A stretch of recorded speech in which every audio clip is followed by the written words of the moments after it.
What's up, guys? This extra stuff some water, yeah? Adrenaline's a mad drug, you know. Anyway. Lewis, congratulations. Another sickening knockout win. You wanted violence in there. Every time he was lying down, you could have gone to the ground and got an easy finish, but you wanted something punctual, you wanted something distinct, and yeah, that was what you were going for. You didn't want to go to the ground and follow it up, did you? I just felt a bit like a killer whale playing with my food a little bit. I was like, I seen him was like, say like your life's up here, or like your mental game, and it's going down by bars, and like the NPC's level's going down. It's going down, and like he's breaking. You didn't like that. Oh my god, with that, I didn't like that now. And he's breaking before you know it. BAM! And I put him out. Yeah. Well, we all want knockouts, so I've come to deliver and just put on a show for everyone. And I know you relish in that, putting on a show. You loved the entrance. You looked like you were oozing in confidence in there. Yeah, what was that like, man? Friends, family, creating new fans in there. You've been pushed heavily by PFL this week. Yeah. You know, you've gone from the third fight on the card to the third last fight on the card. It's like you were the first journalist who probably discovered me, and like I'm very big on social media in the regional scene. Like I've got a big following on TikTok and like Instagram a little bit as well for the sub-regional fighter. And I'm selling out in my hometown, Windsor, the biggest council estate in Europe. Shout out to my hometown in Manchester. And I'm selling out on there, and it's like I'm building up and getting a big name for myself. And then I think people are recognising me in there, and that's why I'm getting promoted. And then they see me, and I'm just being me, unapologetically me in PFL. And then I got straight up to the main card, and I'm like, oh, because I'm just being me, and I'm promoting, but I'm just being me. It's just part of my 33 strategies of war. I'm just doing my thing in it, and before you know it, I'm on the main card. Everyone's chanting my name, and it somewhat feels familiar as well. And I'm there putting on a show. Do you think the PFL staff, you know, Dan Hardy, they were a bit taken aback by your personality and confidence? Because, like you said, you were fully aware. You have that TikTok following. You're a great self-promoter of yourself.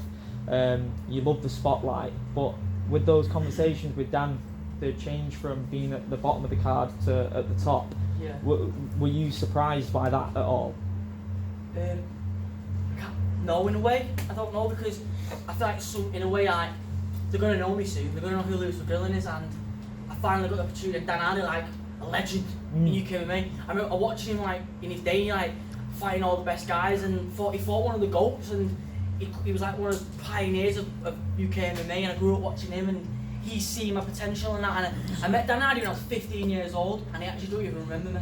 I used to tell him that. I was like, do you even remember me? You know what I mean? And then I've not said it to him yet. I'm going to mention it to him. And obviously, it's just man how the world works, you know, and he's here talking about me. It's mad. Do you think that now that you've got your first fight with PFL out the way, I was speaking to Louis Lee Scott before, and PFL don't have a bantamweight division, do they? And you also fight at flyweight as well. So this is your moment to say, come on, bantamweight division, bantamweight title, flyweight division, flyweight title. Get Lewis 2 belts if that's on the cards. The thing, I am a flyweight, yeah, and I'm getting a bit big because I like my food, but then if I was to be coach, I'll be under 70 kilo. So then I'm going to be a flyweight, still a flyweight. That's where I'm at, and PFL need a flyweight division because I will make flyweight great. I'm telling you now, I'll make flyweight mega. If they're going to do the flyweight division, I'm all for that tournament. I'll build for anything. Any talks on what's next that you can say to us? No, not really. Not yet. I'm just here for the moment, taking it all in, embracing it, and when I come down from my high of adrenaline, like taking all this in, and then we'll see what the next move is. Good man, mate. Well done. Yeah.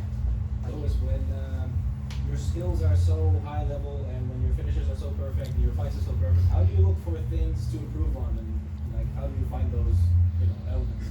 To get better. Yeah. I watch the fights constantly, and I have my big man behind there, Carl Prince, the coach. Not that big. The blood ginger man. My MMA dad, he knows me, and he's the one getting me better, and he's like striving me. He was the first guy that actually seen what I'm capable of. You could see great things, and I won't be here for him. I'm telling you now, like, it's mad. I can't, honestly, everything I do in there is for him. Yeah. Got a little promo for the foreign media and the foreign fans that might not have heard of Lewis yet. I'm here! I'm here, Lewis McGrillen's here, you get to know me now. You're definitely, they know me now, aren't they?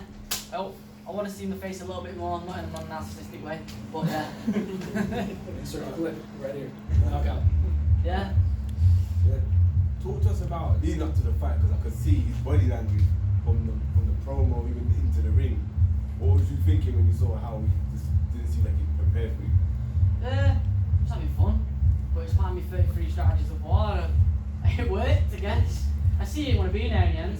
Like I said, he's like the NPC at the level, and he was breaking before you wanted a way out in the end. You wanted to ground and pound life out of him, but now I wanted to put him out proper, and I did that. Yeah. Yeah, and also talking of this, you've got like a big fan base out there, big support of people. And also today, you know, you've got some of the Manchester Giants players out there watching you. Oh, how does that make you feel? Like that's pretty sick. Professional basketball players coming out to see your fight. That's pretty sick. Is my man there? What's his name again? Fletcher's my guy. He's alright, yeah. Yeah, I like him, yeah. That's sick, that man, because like watching them play ball and they're watching me not me with my arm in it, so that's sick. So yeah, they were very impressed with the fight as well, so I'm sure they want to see you. Nah, I'm buzzing with that. I'll come to the next Manchester Giants game, yeah. Definitely. Yeah, man. Lewis, Nice, innit? quick one.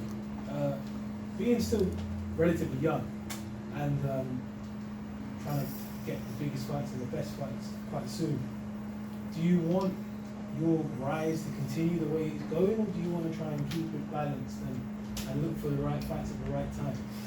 If the rise comes, but at the same time, I still need to balance myself because I need that ring time, I need to get better, I've got levels to this, but it's not my fault that my fame's coming up, innit? I'm just being me and they're liking that, I guess, but I've still got years in this game now, do you know what I mean? I'm a kid, yeah, I'm a baby in the sport and just differentiates, do you know what I mean? Yeah. How does it feel when you're noticing the difference in fame and people knowing you, cheering for you? What's the main difference you notice in yourself?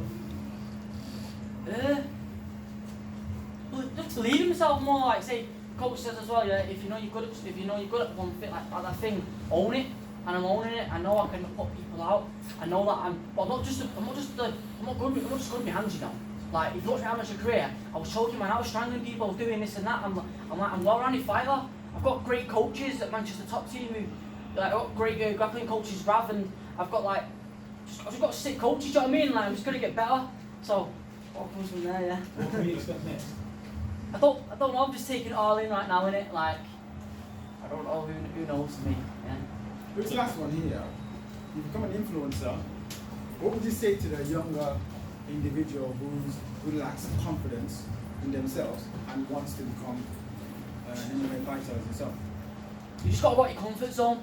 Them little feelings like of anxiety or holding you back, or you're making excuses and you're like, oh, I can't do it because of this or this or that. Nah, it's not an excuse. You just got to go for it.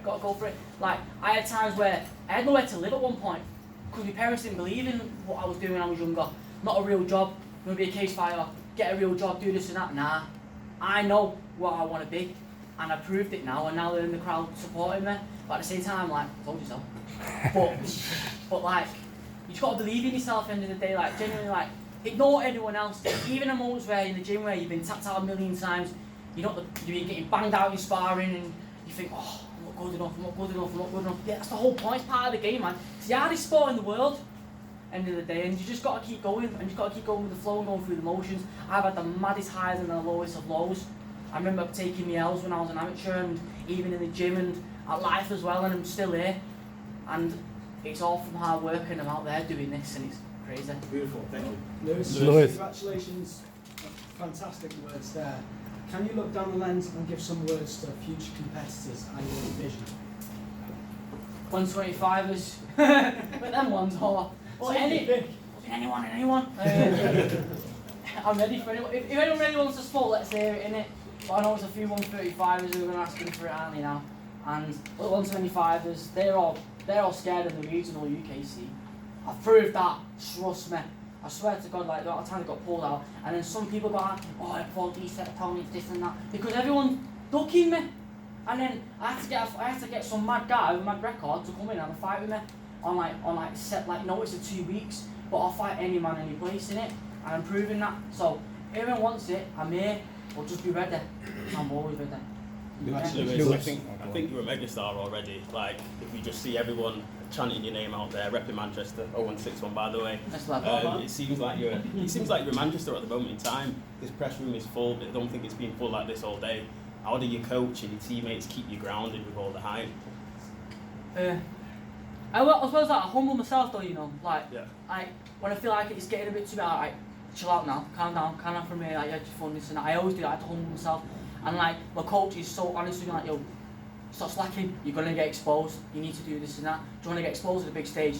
And then it'll play in my mind, and he knows that, and he knows how to get me going, and like he knows how to make me ready to get better. I need to got my confidence on, I need to get better. I haven't achieved nothing yet, nothing.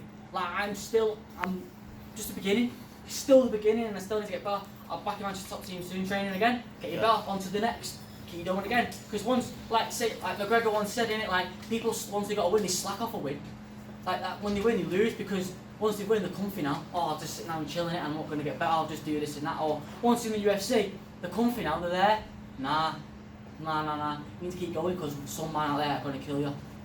Set man out there to kill you, and that's how it is, man. And you need to be ready always, and that's what I'm made to be ready constantly. Well, Lewis, I just want to talk about the crowd support. Are you able to feed off their energy during the fight, or are you so focused on what's going on inside the cage? Yeah, I love it, like, because it's like fueling. It's like, oh, Lewis McGrillen. I'm like, wow, I'm mad that. But at the same time, I'm hearing my coaches, what they're saying to me. I only hear my coaches' voices, you know, like genuinely. I can hear what they're saying to me. 2-1, this and that, like. Hey, do this and that, go here, that. And I'm hearing them, and it's like they've probably got a wire up my ass and like play the computer game. And it's like that, you know what I mean? And it's just bad from there, isn't it? Like, the coaches really, yeah, but yeah. And was tonight, was it as much about making a statement as it was just getting the win? Say that again, sorry? Was tonight as much about making a statement as just getting the win? Yeah, it's a statement, innit? Like, I'm putting man out cold. You see that knockout? I haven't seen it yet, to be fair, but I know it was deadly. So, yeah, it was deadly, yeah. Right. Well, it's just another day in the office, innit? Do you know what I mean? But yeah, go on, mate. You said that your opponent in the previous interview, he was your side quest. What's your main quest? Greatness. All just want to be top of the pinnacle, innit? They caught away. Yeah. Go on, girl. Yeah. All the way to the top? Yeah, going all the way to the top, man. Like, sky's the limit for me, innit? Yeah. The journey's like, I don't know what's best for me innit right now. You're doing well. Congratulations. Just one quickly actually. I want to talk about you were mentioning there like the fear of getting an opponent for this one. You know, there's a lot of going round. Do you see that being obviously in the future? Do you feel like seeing that being that bit of fear of not getting opponents, or maybe the credible opponents that you probably want? Sorry, mate. Okay, so earlier you mentioned that it's hard to get an opponent. Do you see that being a fear in the future, and not getting these credible opponents and not getting that step up that you like? Yeah, I think so, definitely. Especially at the natural weight I should be fighting at, 125, definitely. I've struggled there, and I know it will come soon to come. Until probably if I started to proper sign, proper promotion, probably not. No. I don't have that saying that side yet, but normally as I stand, as I'm now a free agent, yeah. Do you know what I mean? But who knows what holds it. And obviously you want to sign on with the PFL. But I know a lot of people want to start fighting out for clout. You can probably think you've got holes in the game. Probably is holes in the game, you've probably seen, but I will cover that hole. Standard, you know what I mean? Now you've got the taste of the PFL, I presume that you want to re-sign with the PFL and continue that relationship. Most likely, yeah. I like PFL, it's a good show, mate. Yeah, I love it. Thanks so much. Well done. Thank you. Cheers, guys. Thank you. Thank you. Thank you.